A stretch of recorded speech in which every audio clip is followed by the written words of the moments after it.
ಹೊರಗಡೆ ತುಂಬ ಮಳೆ ಬರ್ತಾ ಇರುತ್ತೆ, ತುಂಬ ಚಳಿ ಆಗ್ತಾ ಇರುತ್ತೆ. ಸೊ ಸ್ಪೈಸಿಯಾಗಿ ಏನಾದ್ರು ತಿನ್ನಬೇಕಪ್ಪ ಅನ್ನಿಸ್ತಾ ಇರುತ್ತೆ. ಇಂಥ ಸಮಯದಲ್ಲಿ ಜ್ಞಾಪಕ ಬರೋದು ಪೆಪ್ಪರ್ ಮಶ್ರೂಮ್ ಫ್ರೈ ಮತ್ತು ಇದರೊಂದಿಗೆ ಅಕ್ಕಿ ರೊಟ್ಟಿ ಚಟ್ನಿ. ಸೊ ಫ್ರೆಂಡ್ಸ್, ನನ್ನ ಚಾನಲ್ಗೆ ಸ್ವಾಗತ. ನಾನಿವತ್ತು ಮಶ್ರೂಮ್ ಪೆಪ್ಪರ್ ಮತ್ತು ಅಕ್ಕಿ ರೊಟ್ಟಿ ಮಾಡೋದು ಹೇಗೆ ಅಂತ ಹೇಳ್ಕೊಡ್ತಾ ಇದ್ದೀನಿ. 200 ಗ್ರಾಮ್ ಆಗುವಷ್ಟು ಮಶ್ರೂಮ್ ತೊಗೊಂಬಂದು ನೀಟಾಗಿ ವಾಶ್ ಮಾಡಿ, ದಪ್ಪದಾದರೆ 4 ಪೀಸು, ಸಣ್ಣದಾದರೆ 2 ಪೀಸ್ ಮಾಡಿಟ್ಕೊಳ್ಳಿ. ಇದನ್ನು ಮ್ಯಾರಿನೇಟ್ ಮಾಡೋದಕ್ಕೋಸ್ಕರ 1 ಸ್ಪೂನ್ ಅಕ್ಕಿ ಹಿಟ್ಟು, 2 ಸ್ಪೂನ್ ಮೈದಾ, 2 ಸ್ಪೂನ್ ಕಾರ್ನ್ಫ್ಲೋರ್, ಇದಕ್ಕೆ 1 ಸ್ಪೂನ್ ಆಗುವಷ್ಟು ಶುಂಠಿ, ಬೆಳ್ಳುಳ್ಳಿ, ಹಸಿರುಮೆಣಸಿನ್ಕಾಯಿ ಪೇಸ್ಟು, 1 ಸ್ಪೂನ್ ಪೆಪ್ಪರು, 1 ಸ್ಪೂನ್ ಅರಿಶಿನ ಪುಡಿ, 1 ಸ್ಪೂನ್ ಜೀರಿಗೆ ಪುಡಿ, 1 ಸ್ಪೂನ್ ಆಗೋವಷ್ಟು ಉಪ್ಪು. ಇಲ್ಲ ಉಪ್ಪು ಸ್ವಲ್ಪ ಜಾಸ್ತಿ ಕೂಡ ಹಾಕ್ಕೊಬೋದು ನೋಡಿಕೊಂಡು. ಇದನ್ನು ಚೆನ್ನಾಗಿ ಮಿಕ್ಸ್ ಮಾಡ್ಕೊಬೇಕು.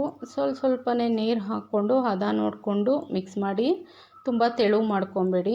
ನೋಡಿ, ಹದ ಇಷ್ಟಿದ್ರೆ ಸಾಕು, ಇಷ್ಟು ಮಟ್ಟಿಗಿದ್ರೆ ಸಾಕು. ತುಂಬ ನೀರಾದರೆ ಕೋಟಿಂಗ್ ಹಿಡಿಯಲ್ಲ ಮಶ್ರೂಮ್ಗೆ. ಇದಕ್ಕೆ ಸ್ವಲ್ಪ ಒಂದು ಅರ್ಧ ಸ್ಪೂನ್ ಆಗೋವಷ್ಟು ಸೋಯಾ ಸಾಸ್ ಹಾಕಿ ಅದನ್ನು ಕೂಡ ಮಿಕ್ಸ್ ಮಾಡಿ, ಇದಕ್ಕೆ ಹಚ್ಚಿಟ್ಟಿರುವಂತಹ ಮಶ್ರೂಮ್ ಹೋಳುಗಳ್ನ ಹಾಕಿ ಅದನ್ನು ಕೂಡ ಮಿಕ್ಸ್ ಮಾಡಬೇಕು. ಅದು ಒಂದೊಂದು ಮಶ್ರೂಮ್ ಹೋಳಿಗೂ ಅದು ನೀಟಾಗಿ ಕೋಟ್ ಆಗಬೇಕು. ಆ ರೀತಿ ಕೈಯಿಂದಲೇ ನೀಟಾಗಿ ಮಿಕ್ಸ್ ಮಾಡಿ ಒಂದು ಪ್ಲೇಟ್ ಮುಚ್ಚಿ ಮ್ಯಾರಿನೇಟ್ ಆಗೋದಕ್ಕೋಸ್ಕರ ಒಂದು 10ರಿಂದ 15 ನಿಮಿಷ ಬಿಟ್ಬಿಡಬೇಕು.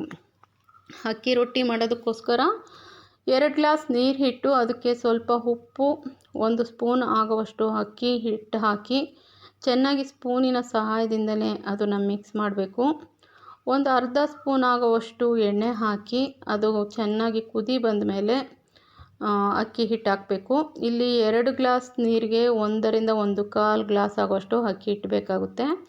ಲೋ ಫ್ಲೇಮಲ್ಲಿ ಅಥವಾ ಮೀಡಿಯಮ್ ಫ್ಲೇಮಲ್ಲಿ ಇಟ್ಕೊಂಡು ಇದನ್ನು ಸ್ವಲ್ಪನೇ ಹಿಟ್ಟು ಹಾಕ್ಕೊಂಡು ಚೆನ್ನಾಗಿ ತಿರುಗಿಕೊಂಡು ಅದನ್ನೊಂದು ಮಣೆ ಮೇಲೋ ಅಥವಾ ಫ್ಲೋರ್ ಮೇಲೋ ಹಾಕ್ಕೊಂಡು ಸ್ಮ್ಯಾಶರ್ ಸಹಾಯದಿಂದ ಚೆನ್ನಾಗಿ ನಾದಬೇಕು. ಯಾಕೆಂದರೆ ಈ ಬಿಸಿಲೇ ನಾದಬೇಕು, ಅದರಲ್ಲಿರೋ ಗಂಟುಗಳೆಲ್ಲ ಸ್ಮ್ಯಾಶರಲ್ಲಿ ಹೋಗ್ಬಿಡುತ್ತೆ.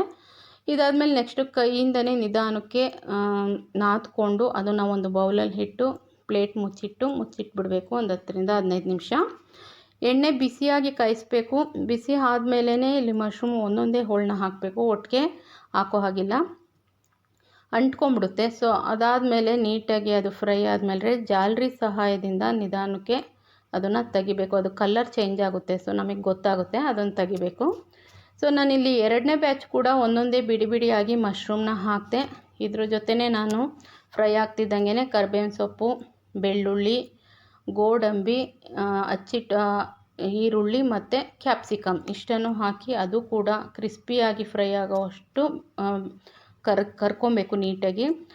ಯಾವ ರೀತಿ ಕ್ರಿಸ್ಪಿಯಾಗಿರಬೇಕು ಅಂದರೆ ಕರಿಬೇವಿನ ಸೊಪ್ಪು ಕೈಗೆ ತೊಗೊಂಡಾಗ ಪುಡಿ ಪುಡಿ ಆಗಬೇಕು, ಅಷ್ಟರ ಮಟ್ಟಿಗೆ.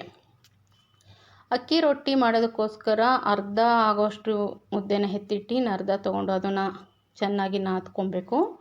ನಾದಾದಮೇಲೆ ಅದು 4 ರೋಲ್ ಎಷ್ಟು ಬೇಕೋ ಅಷ್ಟು ರೋಲ್ ಮಾಡಿಕೊಂಡು ಅದನ್ನು ಅಕ್ಕಿ ಹಿಟ್ಟಿನ ಸಹಾಯದಿಂದನೇ ನಾನಿಲ್ಲಿ ನೀಟಾಗಿ ಹರ್ಕೊಂಡೆ. ನಿಧಾನಕ್ಕೆ ರೌಂಡ್ ಮಾಡಿಕೊಂಡು ಹರಿಬೇಕು, ನೀಟಾಗೆ ಬರುತ್ತೆ. ಅದು ರೌಂಡ್ ಬರಬೇಕು ಅನ್ನೋ ಉದ್ದೇಶದಿಂದ ನಾನು ಅದನ್ನು ಒಂದು ಪ್ಲೇಟಿನ ಸಹಾಯದಿಂದ ಸೈಡ್ಸ್ ಎಲ್ಲ ಕಟ್ ಮಾಡಿದೆ. ಹೆಂಚಿಟ್ಬಿಟ್ಟು ಹೆಂಚು ಬಿಸಿ ಆದಮೇಲೆ ಅಕ್ಕಿ ರೊಟ್ಟಿ ಹಾಕಿ ಎಣ್ಣೆ ಅಥವಾ ತುಪ್ಪ ಹಾಕ್ಬೋದು, ಇಲ್ಲ ಹಾಗೆ ಡ್ರೈಯಾಗಿ ಕೂಡ ಇದನ್ನು ಮಾಡ್ಕೊಬೋದು. ಒಂದು ಸೈಡ್ ಬೇಯಿಸಾದ್ಮೇಲೆ 2ನೇ ಕಡೆ ಕೂಡ ತಿರುವಿ ಹಾಕಿ ಆ ಕಡೆನೂ ಬೇಯಿಸ್ಕೊಬೇಕು. ಸೊ ಅಕ್ಕಿ ರೊಟ್ಟಿ ರೆಡಿ ಆಯಿತು. ಮಶ್ರೂಮ್ ಮೇಲೆ ಸ್ವಲ್ಪ ಪೆಪ್ಪರ್ ಪುಡಿನ ಹಾಕಬೇಕು. ಸೊ ಫ್ರೆಂಡ್ಸ್, ಇದೆಲ್ಲ ನಿಮ್ಗೆ ಇಷ್ಟ ಆಯಿತು ಅಂತ ತಿಳ್ಕೊಂಡಿದ್ದೀನಿ. ಶೇರ್ ಮಾಡಿ, ಲೈಕ್ ಮಾಡಿ, ಸಬ್ಸ್ಕ್ರೈಬ್ ಮಾಡಿ. Thank you for watching.